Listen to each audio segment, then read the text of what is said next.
आगामी 4 मई से शुरू होने जा रही उत्तराखंड बोर्ड की 10वीं और 12वीं की बोर्ड परीक्षाओं को लेकर राज्य सरकार की ओर से बड़ा फैसला लिया गया है। इसके तहत सीबीएसई की तर्ज पर ही उत्तराखंड बोर्ड की भी 10वीं की परीक्षा को रद्द कर दिया गया है, साथ ही 12वीं की परीक्षा को स्थगित कर दिया गया है। शिक्षा मंत्री अरविंद पांडे की ओर से कहा गया है कि प्रदेश के नौनिहालों की सेहत का ध्यान रखते हुए कोरोना के बढ़ते मामलों के बीच यह फैसला लिया गया है। तो बोर्ड परीक्षा पर कोरोना की मार पड़ी है, शिक्षा मंत्री अरविंद पांडे ने यह फैसला लिया है। उत्तराखंड सरकार ने भी यह तय किया है कि कक्षा 12वीं के जो एग्जाम होने थे उसकी तिथि हम अभी निरस्त करते हैं। भविष्य में इसकी जानकारी जैसे समय सकारात्मक होगा दे दी जाएगी। एवं कक्षा 10वीं का जो एग्जाम होना था उसको हम रद्द कर रहे हैं। लेकिन जिन बच्चों को लगता है कि हमको ज़्यादा अंक मिल सकते हैं, वह समय सब जब सकारात्मक होगा और इंटर के बच्चों का एग्ज़ाम की तिथि घोषित हो जाएगी, उसके साथ ही ऐसी जिज्ञासा रखने वाले बच्चों को भी इंटर के साथ ही पेपर देने का मौका मिलेगा। फिलहाल मैं सभी प्रदेशवासियों से आग्रह करना चाहता हूं कि कोविड-19 से बचाव के लिए जो भारत सरकार की गाइडलाइन है उसका सब लोग पालन करें। और इसी खबर पर ज्यादा जानकारी के साथ सीधे रुख करते देहरादून का हमारे संवाददाता विनोद हमारे साथ जुड़ गए। विनोद, ये बड़ा फैसला राज्य सरकार ने बच्चों की सेहत को ध्यान में रखते हुए लिया है, क्योंकि कोरोना का संक्रमण बहुत ज्यादा बढ़ गया है। 10वीं की परीक्षा को रद्द किया है, 12वीं की परीक्षा को स्थगित किया है, लेकिन बच्चों का भविष्य बर्बाद ना हो और उनकी जो जिज्ञासा है, जिस तरह के शिक्षा मंत्री बात कर रहे थे, क्या उन्हें आगे भी मौका मिलेगा? हाई स्कूल की जो परीक्षाएं रद्द हुई हैं, अगर जो छात्रों को लगता है कि उन्हें ज्यादा अंक मिल सकते थे, तो क्या उन्हें आगे मौका मिलेगा परीक्षा देने का? जी देखिए, शिक्षा मंत्री अरविंद पांडे ने यही कहा है कि अगर किसी भी छात्र जो परीक्षार्थी हैं उनको ऐसा अंदेशा है कि हमें ज़्यादा अंक मिल सकते हैं, तो उनको शिक्षा मंत्री ने कहा है कि उनके लिए सकारात्मक होगा, क्योंकि अब कोरोना संकट काल का एक बड़ा खतरा उत्तराखंड पर है और जो करीब ऐसे 10वीं के परीक्षार्थी थे या फिर 12वीं के परीक्षार्थी थे, उससे ठीक पहले 10वीं की परीक्षा तो रद्द कर दी गई है और ऐसे में जो 12वीं की परीक्षा है उसको करीब जून तक स्थगित कर दिया गया है। यानी जो सीबीएसई की तर्ज पर अब उत्तराखंड की बोर्ड भी जो परीक्षाएं हैं वो पूर्ण रूप से प्रभावित हो चुकी हैं और ये इस बार दूसरा ये साल है जिसमें 10वीं और 12वीं की परीक्षाएं प्रभावित हैं। और कौशल, मैं आपको ये भी बताऊं कि अब लगातार बड़ी संख्या में कोरोना के मरीज मिल रहे हैं, जिसके चलते अब राज्य सरकार ने एक बड़ा फैसला लिया है कि 10वीं की परीक्षा रद्द और 12वीं की परीक्षा स्थगित कर दी गई है। और शिक्षा मंत्री अरविंद पांडे ने यह भी कहा है कि सबसे पहले जो परीक्षार्थी हैं नौनिहाल हैं, उनके लिए सबसे बड़ा पहला कार्य सरकार का ये होगा कि उनके जीवन की सुरक्षा हो। उसके बाद में परीक्षा से संबंधित जो भी निर्णय होंगे वो राज्य सरकार सामान्य स्थिति में लेगी। आखिरकार उत्तराखंड में आने वाले दिनों में किस तरीके से कोविड के जो हालात हैं वो सामान्य होते हैं, उसके बाद ही 12वीं परीक्षा के तौर पर जो निर्णय राज्य सरकार का होगा वो ले लिया जाएगा। लेकिन उससे ठीक पहले सीबीएसई की तर्ज पर अब उत्तराखंड की बोर्ड की परीक्षाएं 10वीं की स्थगित माफ कीजिएगा 10वीं की परीक्षा रद्द कर दी गई है और ऐसे में 12वीं की जो परीक्षा 4 मई को होनी थी उसको अभी स्थगित कर दिया गया है। लिहाजा एक बड़ा फैसला राज्य सरकार का है, लेकिन आश्वासन शिक्षा मंत्री ने यही दिया है कि जितने भी वो 10वीं के परीक्षार्थी थे या फिर 12वीं के परीक्षार्थी थे, 10वीं के जो अंक होंगे यानी जो बिल्कुल विनोद, तो कहीं ना कहीं एक बड़ा फैसला लिया है बच्चों की, जो छात्रों की सेहत को ध्यान में रखते हुए, क्योंकि कोरोना संक्रमण ज्यादा फैल रहा है। हालांकि इस पर भी लगाम लगाने की जरूरत है। आप बने रहिए, आगे भी आपसे खबरों पर अपडेट लेंगे। और इस वक्त बात कर लेते हैं साप्ताहिक बंदी को लेकर। उच्च शिक्षा मंत्री धन सिंह रावत का बयान सामने आया है। धन सिंह रावत ने कहा है कि कोरोना की चेन को तोड़ने के लिए 30 अप्रैल तक मैदानी जिलों में सभी कॉलेज बंद हैं, तो वहीं पहाड़ी जनपदों में ऑफलाइन या ऑनलाइन कक्षाओं का संचालन कॉलेज प्रबंधन और अभिभावकों की मर्जी पर है। धन सिंह रावत ने कहा कि कोरोना संक्रमण की चेन को तोड़ने के लिए सभी एहतियाती कदम उठाए जा रहे हैं। धन सिंह रावत ने कहा कि उत्तराखंड में सभी 106 कॉलेज और विश्वविद्यालयों को 4G सेवा से कनेक्ट किया गया है। उन्होंने कहा कि ऑनलाइन पढ़ाई कराने के लिए उच्च शिक्षा विभाग भी तैयार है। सबसे पहले तो हमने निर्णय कर दिया है कि जितने भी उच्च शिक्षण संस्थान हैं हमारे, चाहे वो विश्वविद्यालय हैं, चाहे डिग्री कॉलेज हैं, चाहे डीएमडी विश्वविद्यालय हैं, चाहे निजी विश्वविद्यालय हैं, चाहे एडेड कॉलेज हैं, 4 जिलों में हमने 100% कॉलेजों को बंद करने का निर्णय कर दिया है कि 30 तारीख तक सभी कॉलेज बंद रहेंगे। और पर्वतीय क्षेत्र में हमने प्राचार्यों को भी और कुलपतियों को ये ऑप्शन दिया है कि अगर कोई छात्र आना चाहता है और वहाँ केसेज बहुत कम है तो वो ऑफलाइन और ऑनलाइन दोनों प्रकार की पढ़ाई कर सकता है। ये लेकिन ये डिपेंड करेगा वहाँ के छात्र पे और उनके अभिभावकों पे। तो ये बड़ा फैसला लिया। आगे बढ़ते हैं साप्ताहिक बंदी पर। आज हरिद्वार का मार्केट पूरी तरह से बंद नजर आया। मार्केट में सिर्फ दूसरे प्रदेशों से आए गंगा स्नान के लिए जो श्रद्धालु थे उनकी आवाजाही दिखाई दी। हालांकि बाजारों में बेरोक टोक लोग घूमते दिखाई दिए। भर के साथ साथ आज हरिद्वार में भी साप्ताहिक बंदी की गई है। इस वक्त तो मैं हरिद्वार के मुख्य बाजार में मौजूद हूं और आप देख सकते हैं पिछले दुकानों के शटर पूरी तरह से गिरे हुए हैं, लेकिन मार्केट में चहल पहल है। जो यात्री प्रदेश के अलग अलग हिस्सों से आए हैं या अलग अलग प्रदेशों से आए हैं वो गंगा स्नान के लिए जा रहे हैं। हालांकि संख्या बहुत कम है, क्योंकि मार्केट यदि खुली होती तो इस वक्त मार्केट में बहुत ज़्यादा भीड़ होती। हरिद्वार इसलिए भी महत्वपूर्ण हो जाता है क्योंकि हरिद्वार में इस वक्त महाकुंभ का आयोजन चल रहा है। देश के अलग अलग प्रदेशों से लोग यहाँ गंगा स्नान के लिए पहुँच रहे हैं और जिस तरह से एक अपील की गई थी कि हरिद्वार महाकुंभ में कम से कम श्रद्धालु आए क्योंकि कोविड का खतरा बना हुआ है, उसी का असर भी देखा जा रहा है कि यहाँ संख्या बहुत कम है। लेकिन जो देख रहे हैं आपकी जो दुकानें हैं ये अमूमन हर रोज़ खुला करती थी, क्योंकि हरिद्वार में अधिकांश दुकानें रोज़ खुलती हैं और क्योंकि रविवार को सबकी छुट्टी होती है तो लोग खरीदारी करने के लिए स्थानीय लोग भी निकलते हैं। उसके साथ साथ जो अलग अलग प्रदेशों से लोग आते हैं वो भी रविवार के दिन आते हैं। वीकेंड पर यहाँ पर ज़्यादा संख्या होती है, लेकिन अभी फिलहाल दुकानों के शटर गिरे हुए हैं। उसके बाद आप देख रहे हैं जो लोग हैं उनकी आवाजाही चल रही है। जो ये लोग वही हैं जो बाहर से गंगा स्नान के लिए आए हैं, महाकुंभ में गंगा स्नान के दर्शन के लिए आए हैं, अलग अलग मंदिरों के दर्शन के लिए आए हैं, ये आप देख रहे हैं। और यहाँ पर साफ तौर पर यह कहा जा सकता है कि जिस तरह से एक सख्ती की जानी चाहिए थी, जो सख्ती होनी चाहिए थी वो नज़र नहीं आ रही है। पुलिस फोर्स के जवान यहाँ मौजूद नहीं है। हालांकि अलग अलग चौराहों पर कुछ लोग हैं जो वहाँ मौजूद हैं, वो चेकिंग कर रहे हैं, लेकिन जिस तरह से चहल पहल है, यात्रियों की चहल पहल की जा रही है, उससे ये कहा जा सकता है कि बहुत बड़ा जो असर लॉकडाउन का यहाँ नजर आना चाहिए, साप्ताहिक बंदी का, वो नजर नहीं आ रहा है। हरिद्वार से अपने सहयोगी संजय कुमार के साथ पंकज राणा, एबीपी गंगा। तो साप्ताहिक बंदी लगाई गई है और हमारे संवाददाता पंकज राणा की रिपोर्ट भी आपने देखी। पंकज राणा हरिद्वार से हमारे साथ जुड़ गए हैं लाइव। सीधे रुक करते हैं पंकज का। पंकज, साप्ताहिक बंदी हमने देखी और बाजारों में जिस तरह से सैनिटाइजेशन भी हो रहा है, लेकिन कुछ चहल पहल भी दिखाई दे रही है। ऐसे में लोगों को समझाने के लिए, एहतियात बरतने के लिए प्रशासनिक व्यवस्था क्या कुछ की गई है?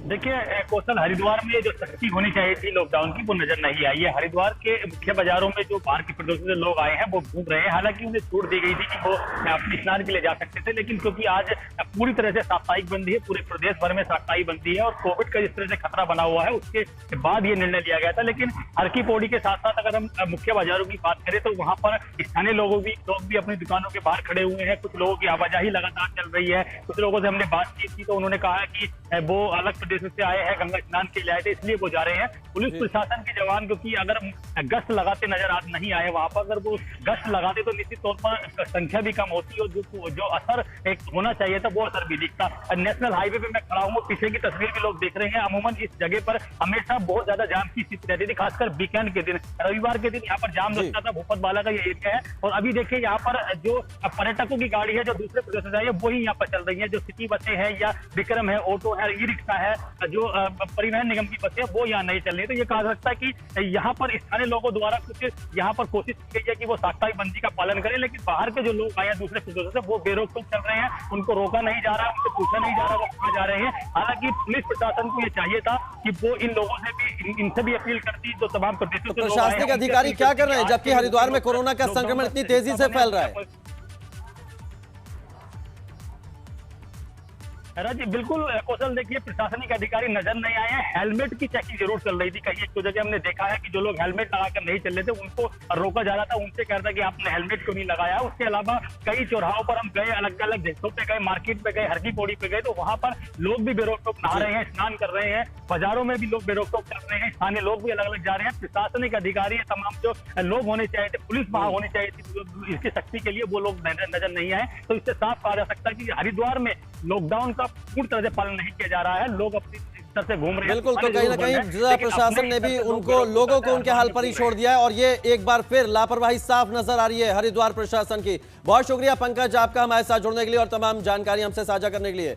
रुद्रपुर में भी वीकेंड बंदी का असर साफ दिख रहा है। बाजार पूरी तरह से बंद है। इस दौरान सीएम तीरथ सिंह रावत का कार्यक्रम भी रद्द कर दिया गया है। दरअसल सीएम एक निजी कार्यक्रम में शिरकत करने आ रहे थे, लेकिन वीकेंड बंदी की वजह से सीएम का कार्यक्रम कैंसिल कर दिया गया। तो मुख्यमंत्री का कार्यक्रम रद्द कर दिया गया। कोरोना के बढ़ते मामलों की वजह से साप्ताहिक बंदी है। रुद्रपुर में इसका असर देखने को मिला है। बाजारों में सन्नाटा नजर आया। उत्तराखंड सरकार द्वारा लगाए गए लॉकडाउन को लेकर के रुद्रपुर में भी असर देखने को मिल रहा है। आप देख सकते हैं मैं इस समय मेन बाजार जो है उसमें मौजूद हूं, जहां पर रविवार का जो लॉकडाउन लगाया गया है प्रदेश सरकार द्वारा, उसका असर देखा जा रहा है। जहां पूरी बाजार बंद हैं, दुकान जो है वो कोई भी नहीं खुली हुई है, लेकिन जो रोज़मर्रा की सामान की जो व्यवस्था है वो प्रशासन द्वारा की गई है। जिसमें दूध की अगर हम बात करें या फिर सब्जी की बात करें तो वो डोर टू डोर लोग पहुंचाने का काम कर रहे हैं। जो सब्जी वाले हैं वो डोर टू डोर जा रहे हैं और दूध की दुकान है वो खुली हुई है, लेकिन जो और बाज़ार हैं, जो और दुकानें हैं वो बंद हैं। खाली आपातकालीन जो सेवा वाली चीज़ है, दवाई की अगर हम बात करें या अस्पतालों की बात करें, वो पूरी तरीके से खुले हुए हैं। और इसके अलावा अगर हम बात करें तो मुख्यमंत्री का आज प्रोग्राम भी होना था, लेकिन लॉकडाउन और कर्फ्यू की वजह से जो है उसको रद्द कर दिया गया है। विकास कुमार, एबीपी गंगा, रुद्रपुर। और इसी खबर पर ज्यादा जानकारी के साथ हमारे संवाददाता देहरादून से विनोद जुड़े हुए हैं हमारे साथ। विनोद से जानते हैं कि उत्तराखंड में जो लॉकडाउन लगाया गया उसका क्या कुछ असर देखने को मिला है। विनोद, जिस तरह की तस्वीरें आई, कहीं लोग सड़कों पर घूमते नजर आए तो कहीं सन्नाटा भी दिखाई दिया, दुकानें भी बंद दिखाई दी। लब्बो-लुबाब क्या रहा इस लॉकडाउन का और कब तक इस लॉकडाउन का पालन करना है, क्योंकि नाइट कर्फ्यू का वक्त भी बदल दिया गया है, रात 9 बजे से सुबह 5 बजे तक कर दिया गया है।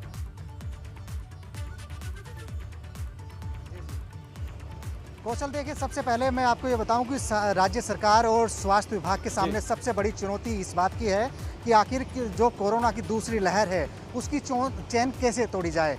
लोगों के लिए तमाम एसओपी जारी की गई है, राज्य सरकार की तमाम राज्य सरकार ने बंदी से लगाई है, पाबंदी लगाई है, लेकिन उसका कोई भी असर आज के जो लॉकडाउन है उत्तराखंड में नहीं देखा जा रहा है। लिहाजा 2 दिन का लॉकडाउन तो देहरादून में है, लेकिन आज रविवार का दिन है, यानी जो आगामी शनिवार और रविवार होगा उसमें पूर्ण रूप से क्या असर रहेगा वो देखने वाली बात होगी। लेकिन 2 दिन का लॉकडाउन आगामी रविवार और शनिवार का रहेगा।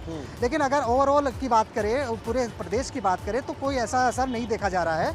राजधानी में भी लोग अनावश्यक रूप से बाहर निकल रहे हैं और आप सीधे तौर पर देखिए कि लगातार जो पुलिस का कार्य है वो इस जद्दोजहद में पुलिस जुटी हुई है कि आखिरकार लोग किस तरीके से पुलिस कर्मियों से भिड़े हुए हैं। जब भी पुलिस कर्मियों के द्वारा पूछा जा रहा है कि आप किस कारण से बाहर निकले हैं, तो लगातार यहाँ पर जद्दोजहद पुलिस और जो लोग हैं उनके साथ में देखने को मिल रही है। पालन नहीं किया जा रहा है किसी भी एसओपी का। और ये भी मैं आपको बताऊं कि लगातार जिस तरह से अन्य रविवार के दिन जो भीड़ राजधानी में होती थी या अन्य तमाम जितने भी उत्तराखंड के शहर है वहाँ पर होती थी, वही नज़ारा यहाँ पर देखा जा रहा है। विनोद, काफी लोग राजधानी की सड़कों पर दिखाई दे रहे हैं, क्या इनका चालान भी किया जा रहा है पुलिस की ओर से? जी कौशल, देखिए लगातार सुबह से ही पुलिसकर्मी और पुलिस के अधिकारियों की ओर से एक सख्ती बरतते हुए जो भी अनावश्यक रूप से बाहर निकल रहे हैं उनका पुलिसकर्मी के माध्यम से, अधिकारियों के माध्यम से चालान किया जा रहा है। और ये शाम तक का नज़ारा रहने वाला है, क्योंकि अब लगातार जैसे जैसे दिन ढलता जा रहा है, यानी अभी दोपहर है, ऐसे ऐसे भीड़ लगातार शहर की तरफ रुख कर रही है। अनावश्यक जरूर है, अनावश्यक लोग जरूर घूम रहे हैं। और एक थोड़ा सा कारण ये भी है कि एनडीए की आज परीक्षा होनी है, उनके जितने परीक्षार्थी देहरादून के तमाम परीक्षा केंद्रों पर पहुंच रहे थे उनको तो जाने की छूट दी जा रही है, लेकिन इसके अलावा लोग अनावश्यक रूप से भी घूमते नजर आ रहे हैं। पुलिस की सख्ती जरूर सुबह से चल रही है, लेकिन अगर अलग अलग शहरों की बात करें, खासकर नैनीताल हो, हरिद्वार हो, देहरादून हो, तमाम अन्य जो बड़े शहर हैं वहाँ पर मिला जुला असर इस साप्ताहिक बंदी का देखा जा रहा है। जरूर है, लेकिन इसका मिला जुला असर भी देखने को मिल रहा है माध्यम से, पुलिस अधिकारियों के माध्यम से। जी बिल्कुल, बहुत अलग अलग तस्वीरें देखने को मिल रही, लापरवाही भी बरती जा रही है तो सख्ती भी नजर आ रही है। बहुत शुक्रिया विनोद आपका हमारे साथ जुड़ने के लिए और ये तस्वीरें हमसे साझा करने के लिए। अब साप्ताहिक बंदी पर आपको हमारे संवाददाता पंकज राणा की एक रिपोर्ट दिखाते हैं। जूना और निरंजनी अखाड़े के कुंभ समापन की घोषणा के बाद हर की पौड़ी पर श्रद्धालुओं की संख्या काफ़ी कम हुई है। इसके साथ ही ये कहा जा सकता है कि जिस तरह से साप्ताहिक बंदी आज की गई है उसके बाद भी हर की पौड़ी पर आप देख रहे हैं जो ब्रह्मकुंड का नज़ारा है, यहाँ पर हर रोज़ की तरह जो भीड़ होती थी वो आज नज़र नहीं आ रही है। जो स्थानीय लोग हैं उनको पूरी तरह से यहाँ पाबंदी लगा दी है। कुछ लोग जो कल यहाँ आ गए थे कुंभ के दौरान स्नान करने के लिए आए थे या अपने अपने कामों के लिए यहाँ आए थे, जो स्नान करने हर की पौड़ी आना चाहते थे उनको आने की अनुमति दी गई है। बाज़ारों में पूरी तरह सन्नाटा है। इसके साथ ही हर की पौड़ी पर आप देख रहे हैं कि बहुत कम संख्या यहाँ पर है। बहुत ज़्यादा जब लॉकडाउन नहीं था या जब कुंभ के समापन की घोषणा कई अखाड़ों द्वारा नहीं की गई थी, उसके बाद यहाँ काफ़ी संख्या में लोग सुबह के टाइम 10 से 11 बजे के बीच में स्नान करने आते थे। लेकिन आज दो चीज़ें हैं, एक ये कि कुछ अखाड़ों द्वारा महाकुंभ के समापन की घोषणा कर दी है, उसकी वजह से भी कुछ श्रद्धालु आए हैं। कोरोना की वजह से ही तो पहले से ही श्रद्धालु कमी थी, लेकिन आज साप्ताहिक बंदी जो हरिद्वार के साथ साथ पूरे प्रदेश भर में की गई है, उसका भी ये असर यहाँ देखने को मिल रहा है। तमाम जो लोग हैं वो कहीं ना कहीं ये डरे हुए हैं कि किस तरह से वो हर की पौड़ी पहुँचेंगे। कुछ श्रद्धालु यहाँ पहुँचे हैं, वो कहाँ से आए हैं उनसे हम बातचीत करते हैं। कहाँ से आए हैं आप? करनाल से। यहाँ आने दिया सब मिलकर आराम से या कुछ दिक्कतें हुई? आने दिया। स्नान हो गया आपका? हाँ जी। तो कुछ दिक्कत नहीं हुई आने में? कोई दिक्कत नहीं। आप भी इनके साथ ही आए हैं? के साथ करनाल से ही आए हैं। हाँ। तो हमारे को रास्ते में एक बार चेक होया था कोरोना का, वो हमारे पास टेस्ट है। आज यहाँ पूरी तरह से लॉकडाउन है, बंद पूरा बाजार किया गया है, तो आपको लग रहा है कि कम संख्या है या कुछ दिक्कत हुई आपको आने में? नहीं, हमारे को कोई दिक्कत नहीं है। हम तो अस्थियाँ लेके आए थे यहाँ पर अपने भाई की। और रुक कर लेते हैं बड़ी खबर का। चमोली से बड़ी खबर आ रही है, जहां हादसे में 5 लोगों की मौत हुई है और 6 घंटे के रेस्क्यू ऑपरेशन के बाद शव बरामद हुआ है। शनिवार रात को 80 मीटर गहरी खाई में कार गिरी थी। जोशीमठ से यह बड़ी खबर। शादी समारोह से लौटते वक्त हादसा हुआ था। कार गिरी थी 80 मीटर गहरी खाई में, जिसमें 5 लोगों की मौत हुई थी और एक लंबा रेस्क्यू ऑपरेशन चलाया गया। 6 घंटे का लंबा रेस्क्यू ऑपरेशन चलाया गया और शव को बरामद किया गया।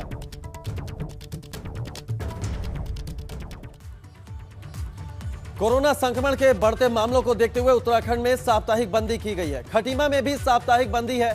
सुबह से ही बाजार बंद है। जो लोग बेवजह अपने घरों से बाहर निकल रहे हैं, उन्हें पुलिस समझाकर घर भेज रही है। सिर्फ जरूरी सेवाओं को ही इस कर्फ्यू से बाहर रखा गया है।